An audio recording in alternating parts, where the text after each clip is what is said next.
I'm Daniel Livingston, and I live in Tuscaloosa.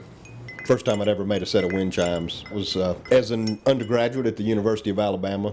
Of course, that was in the 70s, so everyone was very earthy and wanted wind chimes. So I've always made pretty much everything out of clay.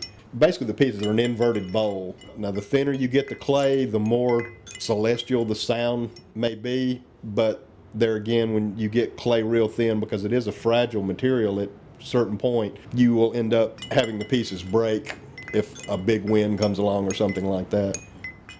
The wind catcher is basically just a flat little slab of clay about the size of a 50-cent piece, and they're just basically made just to catch the wind.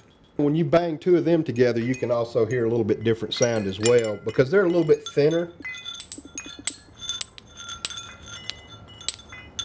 They're also unglazed, so they don't have that glassy sound that you get from the glazed pieces.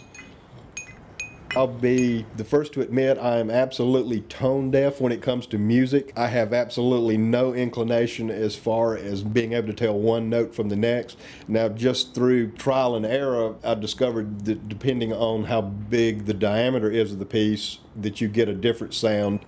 I've got several sets up under my carport and around my studio. I have a set that have just maybe 4 little cups that bang together. Just a little breeze will make those bang together, and then the ones that are more elaborate, that have more pieces in it, the stronger the wind has to be to get it to blow. So I can kind of gauge what the wind speed is by listening to what wind chimes are banging around my studio. It seems to be a little bit more seasonable than some of the other objects that I make. So between the birds and the wind chimes, it makes for a pleasant evening on the patio. My name is Nash Yielding, and I live in Birmingham. I've been working with bamboo for about 5 years. My dad and I make things out of bamboo a lot. We make the flutes and things, and just a couple of years ago we thought maybe it'd be cool to try making wind chimes, because we'd seen them before in shops, and we thought, hey, we can make something that good. And I generally like to use a hacksaw or something that's controllable to cut the bamboo with, and then use a piece of sandpaper to sand off the rough spots where it's split out a little bit.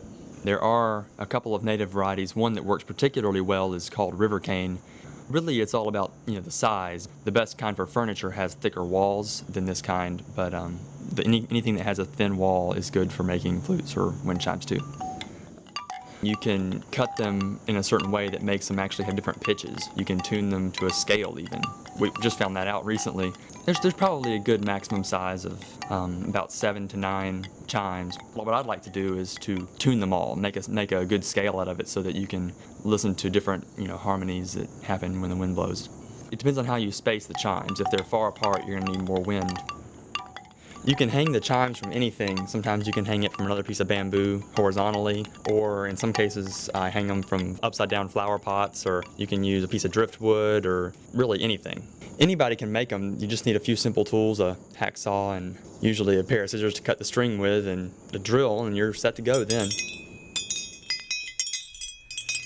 My name's Bill Case. I'm originally from Inslee, live in the Trussville area now.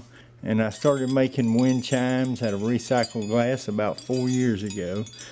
And it's kind of evolved into now I even do wind sculptures instead of just wind chimes.